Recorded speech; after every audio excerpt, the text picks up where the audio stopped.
প্ৰত্যেকটো নিৰ্বাচনত যেনেদৰে আমি খবৰ দিওঁ আজিও আমি তেনেদৰে খবৰ দিম আৰু এই বিহাৰৰ যি নিৰ্বাচন এই নিৰ্বাচন এই কাৰণে গুৰুত্বপূৰ্ণ যে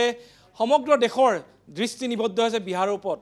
2020 চনত অন্তিম লাষ্ট যেতিয়া ইলেকশ্যন হৈছিলে তেতিয়া এই যি চৰকাৰ নীতিশ কুমাৰৰ নেতৃত্বত চৰকাৰ হৈছিলে বিহাৰৰ ৰাজনীতিত সদায় কিছুমান ইফ এণ্ড হোৱাট থাকে আৰু সেইবোৰ আজি কি হ'ব সেয়া এটা ডাঙৰ প্ৰশ্ন কিন্তু এইবাৰ এই যি এক্সিট পোলসমূহ আছিলে এক্সিট পোলসমূহে দেখাইছে বা পূৰ্বানুমান কৰিছে যে এইবাৰ বিহাৰত আকৌ এবাৰ এনডিএৰ চৰকাৰ নটাকৈ এক্সিট পোলত কোৱা হৈছে যে এইবাৰ বিহাৰত এনডিএ পুনৰ চৰকাৰ গঠন কৰাৰ সম্ভাৱনা আছে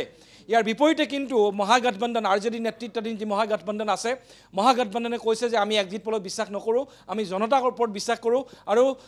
1995 চনত বা ইয়াৰ আগৰ বা যিবোৰ ঘটনা সংঘটিত হৈছিলে যিবোৰ পৰিঘটনা বুলি কৈছে তেওঁলোকে সেই একেই পৰিঘটনা এইবাৰ হ'ব অৰ্থাৎ পৰিৱৰ্তন হ'ব বুলি তেওঁলোকে দাবী কৰিছে আৰু ইমানেই নহয় তেজস্বী যাদৱ যিগৰাকী হৈছে মহাগঠবন্ধনৰ মুখ্যমন্ত্ৰী পদৰ প্ৰাৰ্থী তেখেতে কৈছে যে আজি ফলাফল ওলাব আৰু 18 নৱেম্বৰত শপত গ্ৰহণ হ'ব এই ধৰণৰ কথা ইতিমধ্যে কৈছে আৰু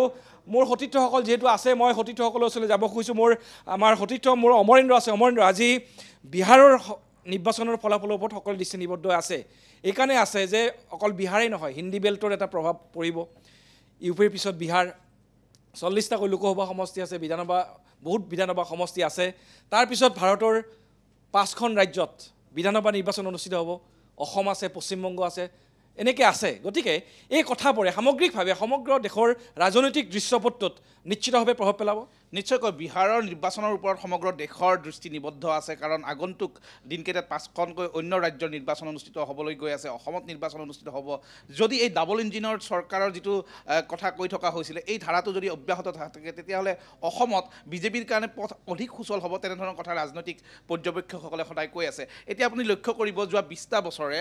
নীতিশ কুমাৰ প্ৰায় ক্ষমতাত আছে কিন্তু আটাইতকৈ লক্ষণীয় কথা হৈছে নীতিশ কুমাৰৰ বিৰুদ্ধে যিটো এণ্টি ইনকামবেঞ্চি বুলি কয় যে এই এণ্টি ইনকামবেঞ্চি কিন্তু এতিয়াও নাই বা সেই এণ্টি ইনকামবেঞ্চি প্ৰতিষ্ঠা কৰিব পৰা নগ'ল সেইকাৰণে হয়তো এইবাৰ দেখা গৈছে যিবোৰ ইতিমধ্যে এক্সিট পোল আহিছে সেই এক্সিট পোলসমূহত কিন্তু দেখুৱাইছে 9টাকৈ এক্সিট পোলে যে বিপুল ভোটৰ বিপুল সংখ্যাগৰিষ্ঠতাৰে পুনৰ এনডিএ চৰকাৰ বিহাৰত